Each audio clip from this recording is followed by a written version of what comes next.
পঞ্চায়েতের উপপ্রধান পঞ্চায়েত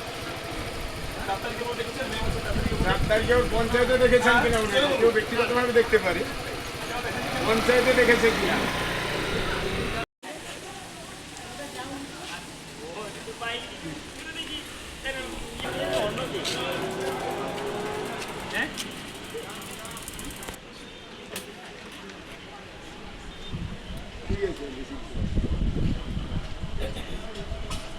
উনি পঞ্চায়েতের 4 তারিখের পর থেকে আসছে না?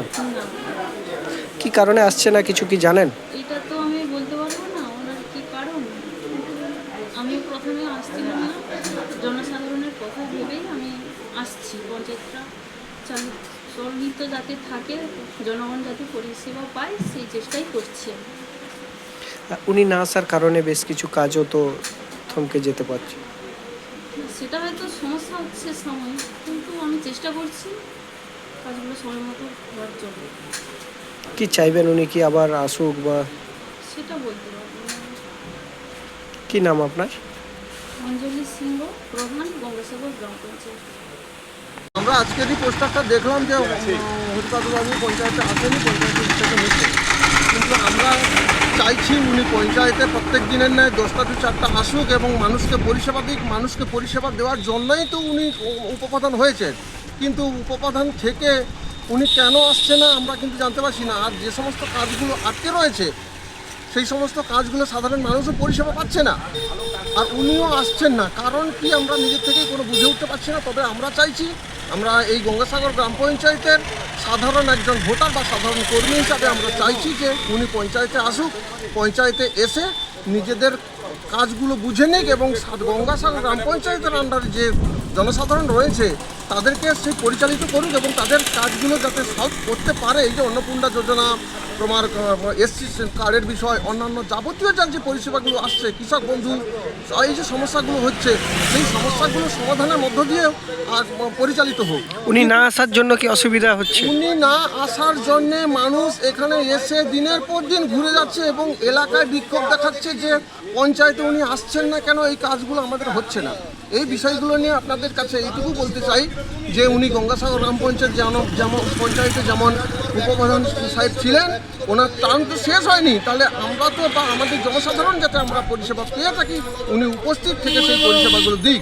কিন্তু আজকের দিনে যেই পোস্টারটা দেখলাম অত্যন্ত আমরা হতাশা এবং খুবই লাগছে যে আজকের দিনে এই পরিবেশ পরিস্থিতির মধ্যে থেকে সাধারণ মানুষ আমরা পরিষেবা পাচ্ছি না এদিকে, আর অন্যদিকে পোস্টারে দেখছি যে হরিপদ মণ্ডল নিখোঁজ।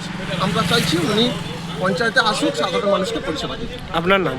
অমিত কুমার প্রামাণিক, মহিষামারি।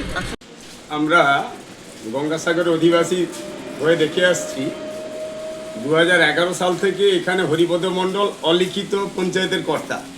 হঠাৎ করে 2026-এর 4 মে যখন পশ্চিমবাংলায় একটি ধর্মনিরপেক্ষ সরকার, রাষ্ট্রবাদী সরকার প্রতিষ্ঠা পেল, তারপর থেকে উনি পঞ্চায়েত থেকে নিখোঁজ। ঘটনাক্রমে আমরা যখন পঞ্চায়েতের লিজগুলো, যে খাল বিল পুকুর লিজ দেওয়া হয়, সেই লিজগুলোর খাতা আমরা দেখতে গেলাম। দেখতে গিয়ে দেখি এখানে মারাত্মকভাবে একটি ঘুঘুর বাসা। একটা জায়গায় 10% টাকা দেওয়া হয়েছে, 15% টাকা দেওয়া হয়েছে, 20% টাকা দেওয়া হয়েছে, বাকি টাকাগুলো নেওয়া হয়নি।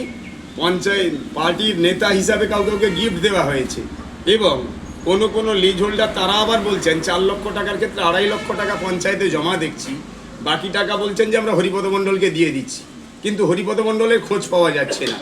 এবং পঞ্চায়েতে একজন উপপ্রধান না থাকার দরুন পঞ্চায়েতের অচলাবস্থা তৈরি হয়েছে। মাননীয় পঞ্চায়েত মন্ত্রী দিলীপ ঘোষ মহাশয় বলেছেন যে আপনারা পঞ্চায়েতে আসুন এবং মানুষকে পরিষেবা দিন, কারণ আপনি জনপ্রতিনিধি। যার কারণে আমরা নিখোঁজ পোস্টারটা লাগাচ্ছি এবং মাননীয় হরিপদ মণ্ডলকে আমি বলবো, মাননীয় উপপ্রধান সাহেবকে আমি বলবো যে আপনার শুভবুদ্ধির উদয় হোক। আপনার হাত দিয়ে যে কোটি কোটি টাকা দুর্নীতি হয়েছে, আপনি ওই টাকা জনগণের উদ্দেশ্যে জমা দিন, আপনি ক্লিয়ার হন, এসে মানুষকে পরিষেবা দিন, আপনি ব্যবস্থা নিন। এটার জন্য আমরা নিখোঁজ পোস্টার লাগাচ্ছি। জনগণ কিন্তু একটা হতাশার মধ্যে আছে। একটা পঞ্চায়েত উপপ্রধান একটা পঞ্চায়েত এলাকাকে কমপ্লিট করে, তার মধ্যে যদি উপপ্রধান, যিনি পঞ্চায়েতের অলিখিত হর্তাকর্তা, তিনি যদি অনুপস্থিত থাকেন, কি অবস্থা হবে স্বাভাবিকভাবে আপনার যেটা মনে হয়। যার কারণে আমরা বাধ্য হয়ে নিখোঁজ ও হরিপদ মণ্ডল এই পোস্টার আমরা লাগাচ্ছি। এখনও বলছি শুভবুদ্ধির উদয় ঘটুক, উনি যে কোটি কোটি টাকা দুর্নীতির সঙ্গে যুক্ত, সেই টাকাগুলো জনগণের ফান্ডে জমা দিন, নিজেকে ক্লিয়ার হন, পঞ্চায়েতটাকে পরিচালনা করুন। আমরা বিজেপি দল, আমরা ছাড় দিয়েছি, ছেড়ে দেব না। 4 তারিখের পর অনেকে ভালো তৃণমূল সাজার চেষ্টা করেছিল। ভালো তৃণমূল সাগরদ্বীপে আছে বলে আমার মনে হয় না, পশ্চিমবাংলা তো নেই, সাগরদ্বীপে আছে বলে মনে হয় না। তার মধ্যে হরিপদ মণ্ডল তার একটি প্রকৃষ্ট উদাহরণ। এই জন্যই আমরা পোস্টার লাগাই। আপনার নাম? আমার নাম পদ্মলোচন জানা।